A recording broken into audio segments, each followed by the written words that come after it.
గణేశుడిని పూజించడం చాలా శుభప్రదంగా ఫలప్రదంగా పరిగణించబడుతుంది. ఉదయ తిథి ప్రకారం ఈ సంవత్సరం వినాయక చవితి పండుగ సెప్టెంబర్ 7వ తేదీ శనివారం జరుపుకోనున్నారు. ఈ రోజున వినాయక విగ్రహాన్ని ప్రతిష్ఠించి పూజలు చేస్తారు. వినాయక విగ్రహానికి వీడుకోలు అంటే గణపతి విగ్రహ నిమజ్జనం సెప్టెంబర్ 17వ తేదీ మంగళవారం అనంత చతుర్దశి రోజున ముగుస్తుంది. హిందూ క్యాలెండర్ ప్రకారం ప్రతి సంవత్సరం భాద్రపద మాసంలోని శుక్లపక్ష చతుర్థ తిథిని వినాయక చవితిగా జరుపుకుంటారు. గణేష్ చతుర్థి నుంచి అనంత చతుర్దశి తిథి వరకు గణేశుడిని పూజిస్తారు. భాద్రపద మాసం గణేశుడికి అంకితం చేయబడింది. ఈ మాసంలో గణేశుడిని పూజించడం చాలా శుభప్రదంగా ఫలప్రదంగా పరిగణించబడుతుంది. ఉదయ తిథి ప్రకారం ఈ సంవత్సరం వినాయక చవితి పండుగ సెప్టెంబర్ 7వ తేదీ శనివారం జరుపుకోనున్నారు. ఈ రోజున వినాయక విగ్రహాన్ని ప్రతిష్ఠించి పూజలు చేస్తారు.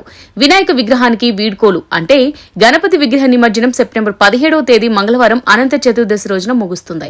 వినాయక చవితి 2024 విగ్రహ ప్రతిష్టాపనకు అనుకూలమైన సమయం.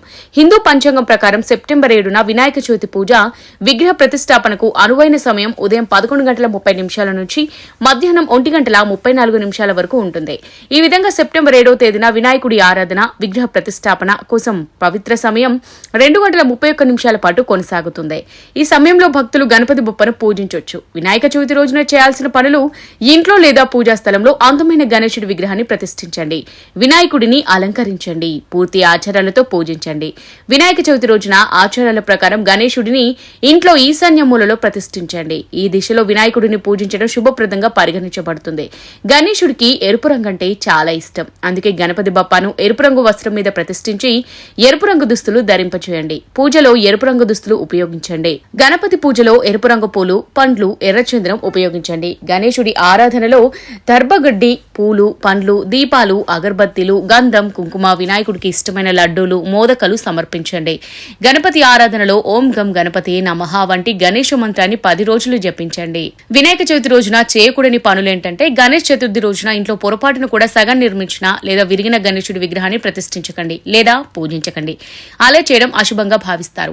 గణపతి పూజలో పొరపాటున కూడా తులసి దళాన్ని, మొగలి పువ్వులను ఉపయోగించకూడదు. విశ్వాసం ప్రకారం ఇలా చేయడం వల్ల పూజల ఫలితాలు రావు. గణేష్ చతుర్దశి రోజున ఉపవాసం పూజలు చేసే వ్యక్తి శరీరం, మనసులో స్వచ్ఛంగా ఉండాలి. బ్రహ్మచర్యాన్ని అనుసరించాలి. గణేష్ చతుర్థి రోజుల్లో పొరపాటున కూడా తామసిక వస్తువులు వాడకూడదు, తినకూడదు.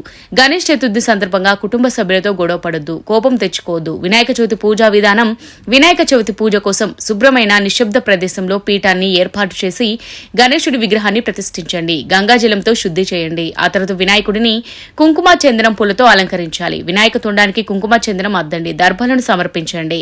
గణేశుడికి కుడుములు, ఉండ్రాళ్లు, పండ్లు సమర్పించండి. పూజ ముగింపులో గణపతికి హారతి ఇచ్చి ఓం గం గణపతియే నమః అనే మంత్రాన్ని పఠించండి. ఇలా పూజించడం వల్ల గణపతి పూజా ఫలితం దక్కుతుంది.